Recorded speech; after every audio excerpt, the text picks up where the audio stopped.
The implementation of that relief is going to be paused since November due to conservative-backed lawsuits. But the broad relief is not the only thing at stake. Student loan payments are expected to resume 60 days after June 30th. So, along with a payment resumption, the Education Department has announced a host of plans to make the transition easier for borrowers by creating the most affordable repayment plan ever. The broader changes are here, and these changes are part of the department's broader plan to overhaul student loan servicing and make it work better for borrowers.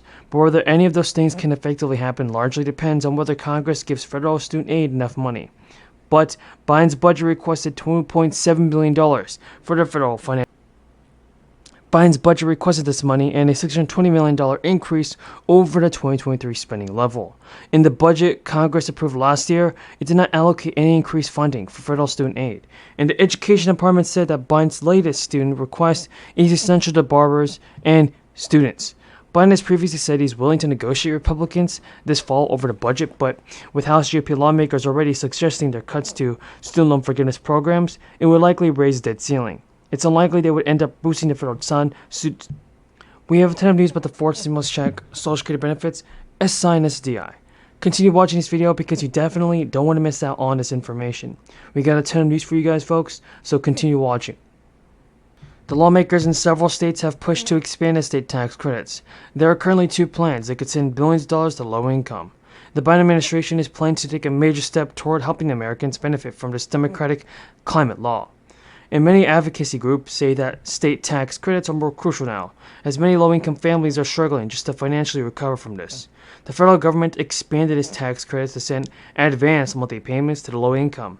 For the first time, it included very low-income earners. It helped cut child poverty, but the federal credit expansion ended in December. And Democratic Assembly members have proposed two bills that would expand California's earned income tax credit and its young child tax credit. One of these bills will raise the minimum credit from $300 to $1. It has been confirmed that more parents will be eligible for the Empire State Child Credit, and this is following Governor Kathy Hochul's announcement that parents with children under the age of 4 will now qualify. Previously, the Empire State Child Credit was only available for parents with children between the ages of 4 and 17. One of the eligibility requirements for the Empire State is that at least one parent must be a resident of New York for at least 1 year or married to a full-year resident. This qualification requires that the parents have a federal child tax credit, additional tax credits, or credits for other dependents.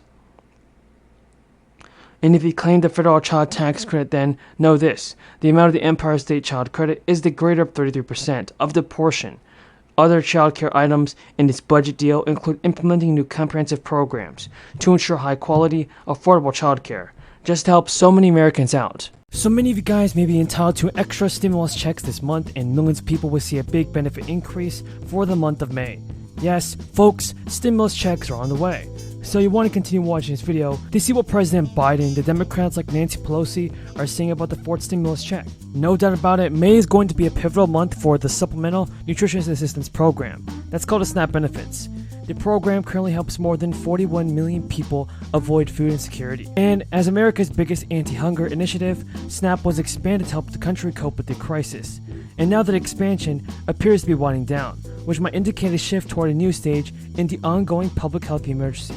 If you've been receiving extra crisis-related benefits and your state recently called off its own public health emergency, some of you may be surprised if your EBT card is reloaded with a lower amount in May than you are used to.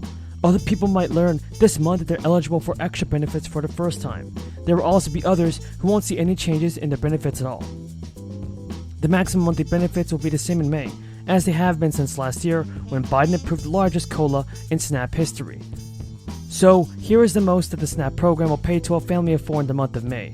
If you're living in the 48 states, the most you can receive is around $835 in benefits. Now, last year, President Biden issued an executive order that led to the expansion and extension of those programs, and many states are still beefing up payments to the residents who receive SNAP benefits. Those who don't receive benefits or who receive less than $95 per month are eligible for enhanced payments. Those who receive $95 or more will continue to receive their usual benefits. Last month, the Department of Health and Human Services extended the federal public health emergency declaration, which means the federal government will continue funding emergency allotments for the states through at least July 15th. If you're wondering when in May you can expect to receive your benefits, take a look at your state's SNAP benefit page. And if you're wondering when in May you can expect to receive your benefits, take a look at your state SNAP benefit page. You will find the most important information you need to know about your monthly benefits on there. In most cases, the schedule is determined by the last numbers of your benefits number or case number, but it varies by state. In some states, EBT cards are reloaded according to social security numbers or last names. Some states pay on the first of the month, others in the first few days, and others not until the month is over. Now, President Biden is now initiating plans to replenish the Strategic Petroleum Reserve, the U.S. emergency oil supply that the country is currently tapping into at historic rates to boost the oil supply in the market and mitigate price at the pump.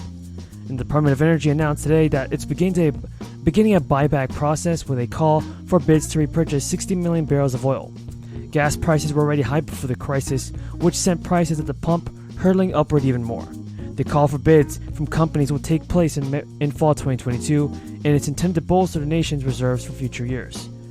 President Biden announced earlier this year that the United States would release 1 million barrels a day from the reserve to help alleviate gas prices.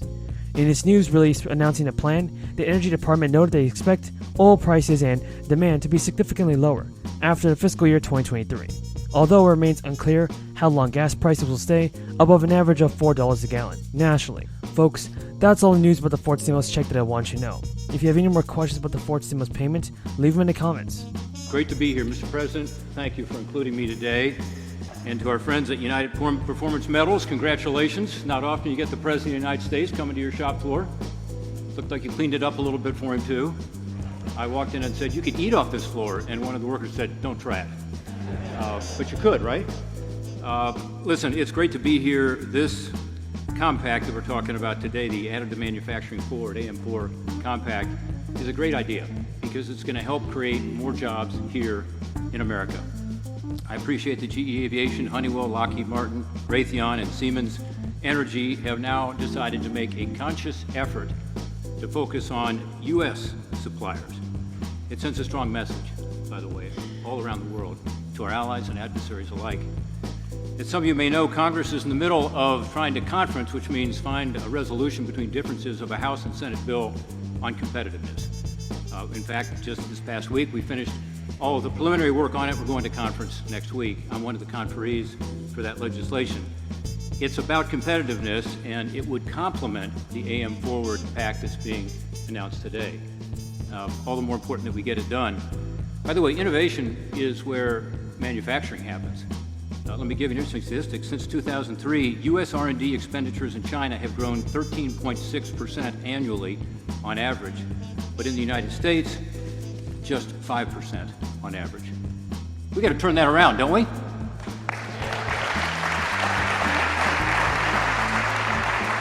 If we want America to remain the innovation leader, and we saw some great technology just a little while ago, this additive manufacturing, we got to make sure that we are making things here